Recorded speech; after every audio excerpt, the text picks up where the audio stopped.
Bom dia! Está começando mais um programa Médico da Família. Hoje é quarta-feira, dia 18 de junho. Preparamos um programa que vai te emocionar e te inspirar. Em todo o mundo, cerca de 650 milhões de pessoas vivem com algum tipo de deficiência.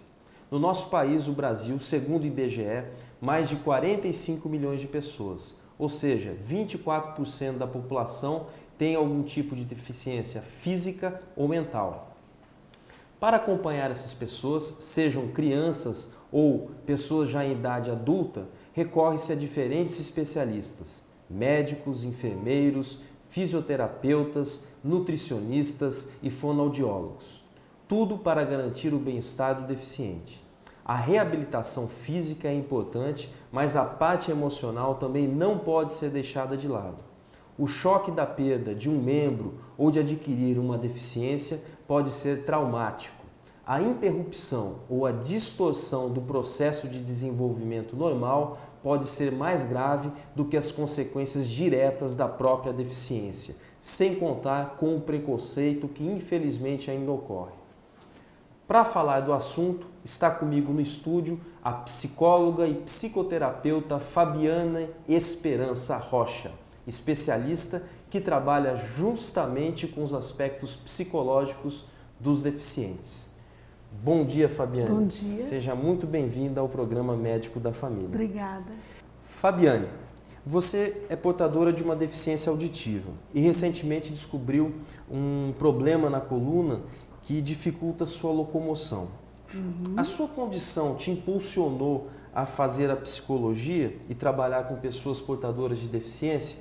Conta um pouquinho pra gente a sua história de vida, por favor. Bom, eu demorei 2 dias para nascer e quando fui nascer eu não respirei, tive anóxia neonatal.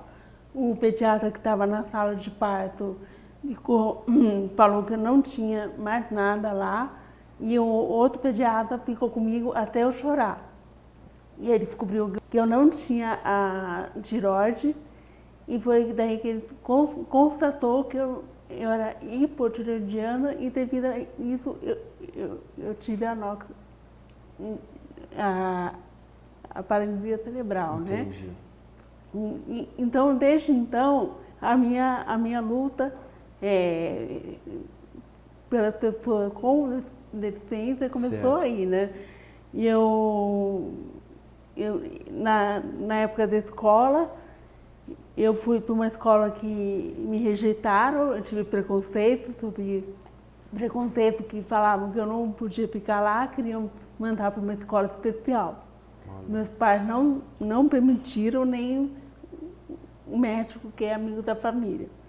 E desde então eu coloquei na minha cabeça que eu tinha que fazer psicologia para defender, para que as pessoas com deficiência não passassem pelo mesmo que eu passei. Então foi uma história de superações desde o nascimento mesmo. Uma história A parte da faculdade foi muito difícil ou foi uma parte que foi a parte mais difícil, mas ao mesmo tempo é uma coisa que eu queria, então eu fui até o fim, sabe? Eu tive problema de acompanhar, que realmente eu tinha, porque teve toda uma sequela, né? No desenvolvimento, no neuro, psicológico, em todo sentido. Mas eu fui até o fim. Foi e venceu.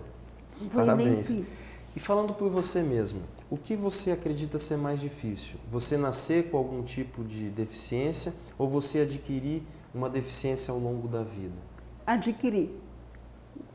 Porque você nasce, você se desenvolve, você cresce e de repente vem você adquire uma deficiência, como um acidente de carro que você sofre, aí você tem que ter um traumatismo crânioencefálico, aí você tem que começar tudo de novo, aprender a andar, aprender a falar. E assim, desde então, tem um deficiente visual, que desde o começo ele já sabe que é cego e não vai enxergar, a não ser que tenha um transplante de córnea, basta um transplante. Mas aquela pessoa que perde a vista de repente, A aceitação é mais difícil. A adaptação dele é muito mais difícil. É mais difícil. Muito mais difícil. E o que você acredita ser a maior dificuldade que uma criança com deficiência ela enfrenta? Não, principalmente na escola, Na escola. Os coleguinhas não sabem como que vão lidar com aquela deficiência. E estão esperando um coleguinha perfeito, né? Normal. Porque aí vem a professora, que é o papel dela, como orientadora, para ele saber lidar como receber.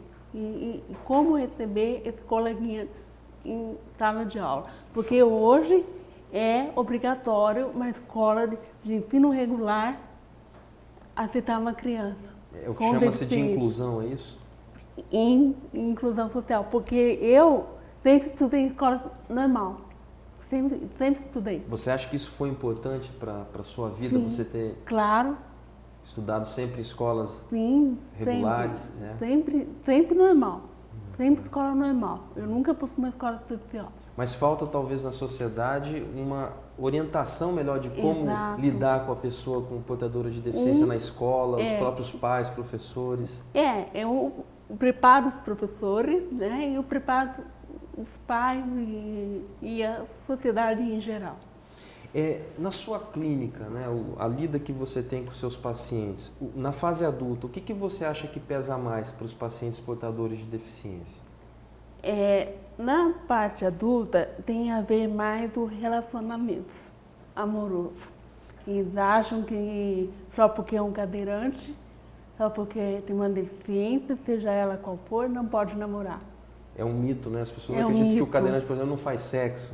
É mito. O deficiente não faz sexo. É um grande mito. É totalmente errado. Pode e deve fazer. Inclusive é saudável para a vida. Inclusive é saudável. Mas, claro, com orientação. E qual que é o processo do psicólogo nesse processo de reabilitação? Bom, o psicólogo começa orientando os pais a saber como lidar com aquela criança, com aquele adulto. Porque não é fácil, de repente, você chegar para uma criança deficiente. Existe o luto, existe o sentimento de culpa de ter nascido aquela criança com uma deficiência, que não estavam prevendo, porque estavam esperando uma criança normal, né, perfeita, e de repente vem uma notícia que a criança não vai falar, não vai enxergar. Né? Aí é que está o psicólogo, preparar os pais, orientar os pais. Qual orientação que você daria, por exemplo, para um casal que teve um filho com deficiência? Você acha que ele sempre deve procurar um psicólogo? Como que você orientaria? Olha, depende, porque tem pais que sabem como se lidar, né? Aceitar. O problema está em aceitar. O problema está em falar para a família que aquela criança tem uma deficiência, que não nasceu normal. E lembrar que todos nós temos limitações. E sim, independente de ser normal, entre aspas, ou não. Normal, entre aspas. Ok. Olha, o papo está bem interessante. Nós vamos agora para o intervalo comercial bem rapidinho, mas não saia daí, porque já já voltamos.